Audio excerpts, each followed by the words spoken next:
प्रेरणास्पद कथाएं YouTube channel पर मैं धनंजय जैन आप सभी का हार्दिक अभिवादन करता हूं। छोटी सी कहानी डीजे की जुबानी। दोस्तों, अच्छे कर्म करने वाले को उसका फल भी अच्छा ही प्राप्त होता है। छोटी सी कहानी के माध्यम से आपको आज मैं इस बात से रूबरू करवाऊंगा कि हमारी नेकी की हुई उसके फल स्वरूप सचमुच में वो घूमकर नेकी का बदला चुकाने के लिए वो नेकी आ ही जाती है। इसलिए दोस्तों, हमेशा किसी ना किसी का अच्छा करते चले जाओ। अपेक्षा मत रखो, कामना मत रखो कि उसका फल मुझे मिलेगा या नहीं मिलेगा। आप जैसा करोगे हमें वैसा ही उसका फल मिलता है। ये फैक्ट है। एक डॉक्टर अपने फैमिली के साथ में, अपने परिवार के साथ में 2 दिन की छुट्टी लेकर हॉस्पिटल से बाहर निकल गया था, क्योंकि सारा दिन पेशेंट को संभालते संभालते आखिर एक इंसान की भी कुछ कैपेसिटी होती काम करने की, तो रिलैक्स मूड में और परिवार को भी समय देने के हिसाब से डॉक्टर साहब ने सोच लिया कि अब 2 दिन दूसरे डॉक्टर को ही संभाल लेंगे। उनका खुद का अस्पताल था बहुत बड़ा, पर जिम्मेदारी दूसरों को सौंप कर खुद अपने फैमिली के साथ लेकर चल पड़े। रास्ते में जब वापस लौट रहे थे तो उन्होंने रास्ता थोड़ा चेंज कर लिया और सोचा कि थोड़ा सा जंगल है बीच में, उस जंगल का भी लुक, उस जंगल का वातावरण भी देख लेंगे और निकल जाएंगे। अभी तो बहुत समय है, क्योंकि जंगल का रूट करीब करीब 2 घंटे का था और ये वहाँ से 12 बजे निकलने वाले थे। जब 12:30-1 बजे के बीच में जंगल के पास पहुँच गए, जंगल के करीब करीब आधा किलोमीटर अंदर आ गए, अचानक उनकी गाड़ी खराब हो गई। सब कुछ व्यवस्थित था, टायर पंचर नहीं था, टायर में हवा बराबर थी, गियर बॉक्स सही था, सब कुछ। पर जितनी बार वो सेल स्टार्ट करने के लिए घुमाते थे, आवाज खर्र की आती थी और वापस बंद हो जाती थी। पर डॉक्टर साहब को यह पता था कि यदि मैं बार बार ऐसा करूंगा तो बैटरी भी डिस्चार्ज हो जाएगी। इसलिए समझ में नहीं आ रहा था कि अब मैं क्या करूं। मन ही मन भगवान से प्रार्थना करने लगे। और दोस्तों, जब हम संकट में होते हैं ना, तभी वो ऊपर वाला हमें याद आता है। सुख में हम उसको स्मरण नहीं करते हैं। जब दुख की घड़ी आती है, जब हम परेशान हो जाते हैं, तब उस परम पिता परमेश्वर के अस्तित्व का हमें भान होता है, हमें ज्ञान होता है और हम उसका स्मरण करने लगते हैं कि कहते हैं, प्रभु कुछ भी करो, मुझे इस संकट से उबार लो, अब तुम्हारे अलावा मेरा इस संसार में कोई नहीं है। ऐसी गुहार लगाते हैं, ऐसी विनंती करते हैं। दोस्तों, किसी ने ठीक ही कहा है, सुख में सुमिरन जो करे, दुख में सुमिरन जो करे, दुख में सुमिरन जो करे उसको क्या कहा जाएगा। सुख में तो हम सुमिरन करते ही नहीं है, पर दुख में सुमिरन जब हम करने लगते हैं ना, तो मेरी दृष्टि में इस दोहे को मैं थोड़ा उल्टा कर रहा हूं। दुख में सुमिरन जो करे वो सबसे बड़ा स्वार्थी होए। वही व्यक्ति स्वार्थी होते, क्योंकि वो भगवान को भी नहीं छोड़ते। पर सुख में यदि सुमिरन करने लग जाए ना व्यक्ति, तो दुख ही नहीं आएगा।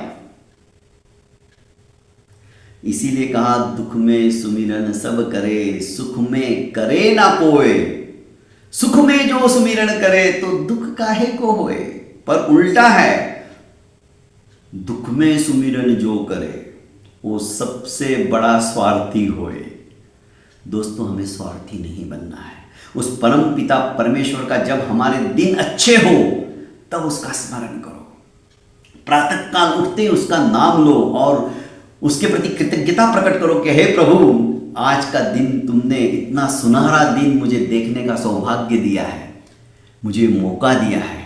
आज के दिन मेरे से किसी भी व्यक्ति के हृदय को आघात पहुंचे, ऐसा मैं कोई कार्य ना करूं, ऐसी बुद्धि दो, ऐसा हमारे मन में भी नहीं आता है कभी। क्योंकि हम सुख के नशे में इतने धुंध रहते हैं कि उसको कहाँ याद करने की चिंता है हमें, कहाँ स्मरण करने के लिए हमारे पास समय है। पर जब दुख आता है ना, तो सिर्फ और सिर्फ उसके अलावा हमें कोई नहीं दिखता है। फिर हम उसका स्मरण करने लग जाते हैं, पर उसके पीछे हमारी स्वार्थ की भावना होती है। खैर, उस विश्लेषण में मैं नहीं जाता। डॉक्टर परेशान हो गए। उनकी पत्नी और दोनों लड़कियां, पापा आप क्या करेंगे, हम तो जंगल के अंदर फंस गए हैं, यहां तो दूर दूर तक कोई भी झोपड़ी तक नजर नहीं आ रही है। 12:30-1 बजे के वो वहां पहुंचे थे, 5 बजने आ गए सायंकाल के। सूर्य अस्ताचल की ओर जाने की तैयारी में था। धीरे धीरे जंगल में अंधकार छाने लग गया था, क्योंकि दूर दूर तक सारे चारों तरफ घने पेड़ ही पेड़ नजर आ रहे थे।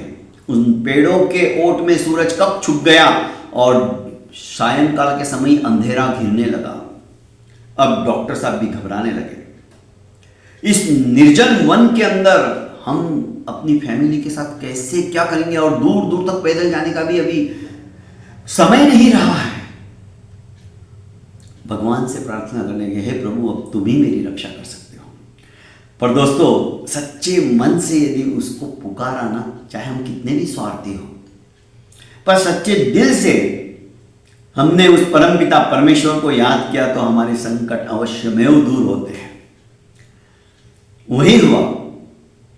अचानक दूर से ही एक मोटरसाइकिल वाला उन्हीं की तरफ आता हुआ दिखाई दिया।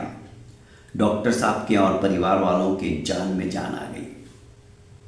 जैसे ही वो नजदीक आने लगा तो डॉक्टर साहब ने हाथ दिया उसे।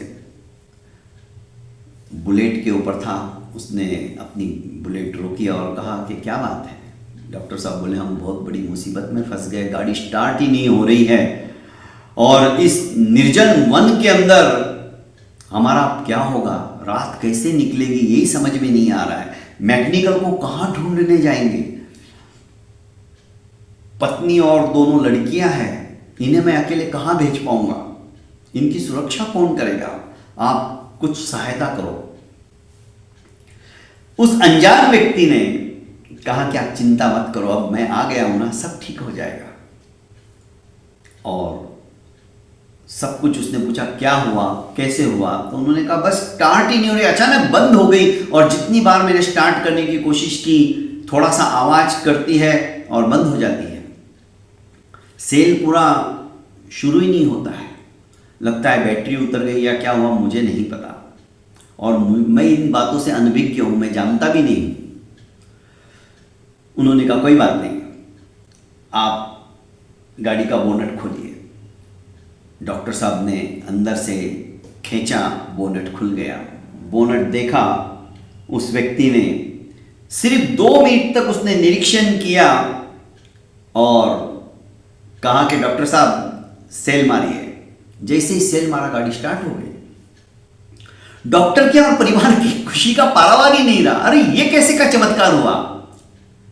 बोनट ढक दिया गया और उस अनजान व्यक्ति ने कहा कि अब आपकी यात्रा मंगलमय हो, सुखमय हो, आप ज्यादा से ज्यादा 3-4 घंटे के अंदर बाहर निकल जाओगे। डॉक्टर बड़ा खुश हुआ। उन्होंने अपना पर्स निकाला और 1000 रुपए देने लगा।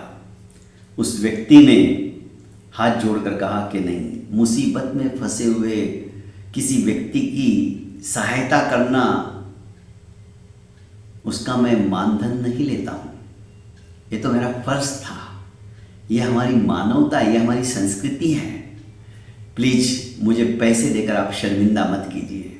नहीं नहीं, आपको रखना ही पड़ेगा। उसने कहा नहीं, मेरा सब हिसाब ऊपर वाला रखता है।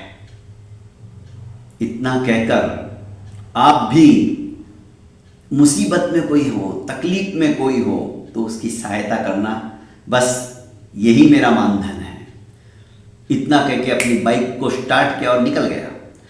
डॉक्टर के मन में और दिमाग में और हृदय में उसका पूरा चित्र अंकित हो चुका था कि ऐसे भी लोग हैं मुसीबत के समय में चाहे जितना वो पैसा मांग सकता था, पर उसने पैसा भी नहीं मांगा और फरिश्ता बनकर आया।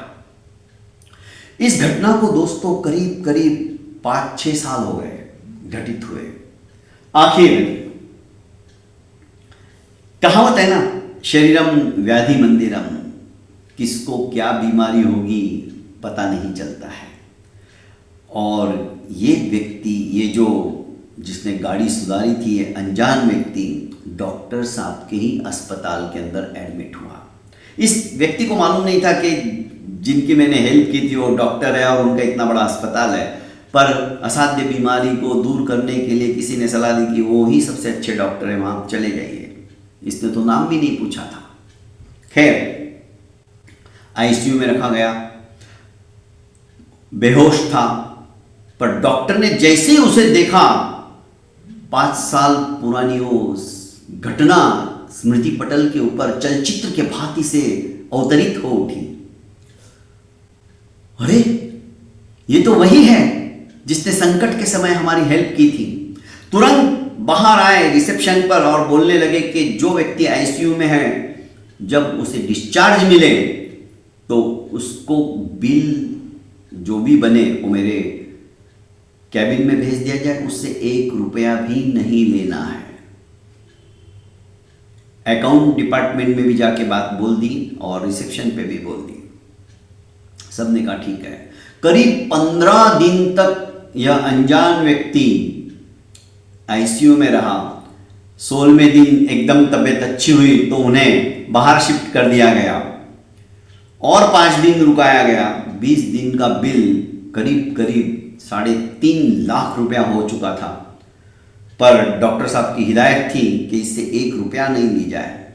उन्होंने व्हील चेयर के ऊपर ही जब अच्छे से बोलने लगे तो डॉक्टर साहब के कैबिन में लेके गए। अभी भी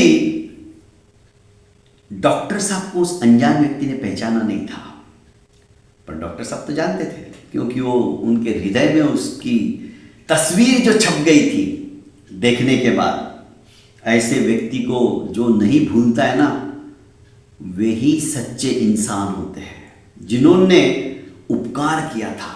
और उपकार के बदले अपकार करने वाले तो बहुत मिलेंगे, पर उसके उपकार से उपकृत होने के लिए कुछ करने वाले ऐसे डॉक्टर जैसे भी बहुत कम इंसान मिलेंगे। नहीं तो डॉक्टरों ने तो आज अपना पेशा ही बना लिया है, आया मतलब काटो। आज की भाषा में यदि, माफ करना आप में से कई लोग मेरे यहाँ पे जुड़े हुए डॉक्टर भी, पर सब डॉक्टर ऐसे नहीं होते, ऐसे भी होते जिनकी कहानी मैं सुनाने जा रहा हूँ। पर आजकल ऐसे भी डॉक्टर होते, वो सिर्फ और सिर्फ काटने का काम करते हैं। उनसे तो अच्छे कसाई होते हैं, क्योंकि कसाई सिर्फ एक बार काटता है, पर जिनका हृदय पत्थर का हो गया और जिनको सिर्फ पैसों से प्यार है, वो कसाई से भी गए बीते हैं। पर ये डॉक्टर ऐसे नहीं थे। डॉक्टर ने कहा कैसे हो, अब कैसा लग रहा है? उसने कहा आपने मेरी जान बचाई, बहुत अच्छा लग रहा है। मैंने तो आशा ही छोड़ दी थी जीवन की, पर शायद भगवान की मर्जी, कुछ ना कुछ नेकी करने का मुझे सौभाग्य और प्राप्त होने वाला है। डॉक्टर साहब ने कहा कि आपने मुझे पहचाना क्या? ये अपने दिमाग पे जोर देने लगा, पर नहीं पहचान पाया। कहने लगा कि शायद मैंने देखा है, ऐसा चेहरा लगता है, पर मैं पहचान नहीं पा रहा हूं आप कौन हैं। कि याद करो, आज से 5 साल पहले जंगल के अंदर हमारी गाड़ी बंद हो गई थी और आप बुलेट के ऊपर आए थे। आपने 2 मिनट के अंदर हमारी गाड़ी स्टार्ट कर दी, बोनट खोलने को कहा था, और आपको मैं मानधन देने लगा 1000 रुपये, तो आपने वो भी नहीं लिया। और आपने कहा था, आपके वो शब्द अभी भी मेरे दिमाग में हैं, आपने कहा था कि मेरा हिसाब तो ऊपर वाला देखता है, मैं आपसे कुछ नहीं लूंगा। अरे आप डॉक्टर हो? तब उसकी स्मृति पटल पे आया और वो पहचानने लग गया। क्या बात है, आज देखो अभाग्य, आपने मेरी जान बचाई। मैं बहुत बहुत आपका शुक्रगुजार हूं। इतने में नर्स कहने लगी कि पेशेंट आया है, इमरजेंसी है, डॉक्टर साहब आपको अर्जेंट आना पड़ेगा। तो डॉक्टर साहब वो तो दयालु, फटाक से भागे आईसीयू में देखा तो वो जो पेशेंट था वो भी बहुत ज़्यादा सीरियस था। डॉक्टर उस काम में लग गए। इधर ये वापस अपने बेड पर आया तो इसने पूछा कि भाई मेरा बिल वगैरह कितना है। तो इन्होंने कहा आपका कोई बिल नहीं हुआ, आपका बिल तो पे हो चुका है, आप डॉक्टर साहब से ही बात कीजिए। डॉक्टर साहब ने दे दिया मेरा बिल। कितना बिल हुआ, क्या हुआ? पूछ पूछ के आखिर खोद खोद के उसने निकाल लिया कि 3.5 लाख रुपए का बिल। इतने में डॉक्टर साहब उसका ऑपरेशन करके बाहर आए। डॉक्टर साहब आप ये क्या कर रहे हो? 3.5 लाख रुपए का बिल, आप ऐसा मत करो, मुझे देने दो। डॉक्टर साहब ने कहा मेरा भी हिसाब ऊपर वाला रखता है, आपसे मैं नहीं लूंगा।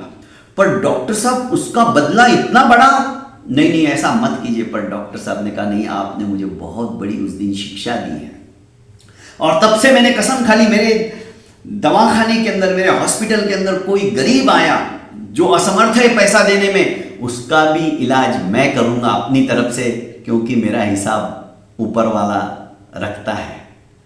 ये आपकी बात मुझे दिल तक छू गई है। दोस्तों बस नेकी करते चले जाओ, फल की इच्छा मत रखो। देखिए आपके जीवन के अंदर परिवर्तन आएगा और जो कुछ आप करोगे उसका सुकून आपको हमेशा प्राप्त होता रहेगा। बहुत बहुत धन्यवाद।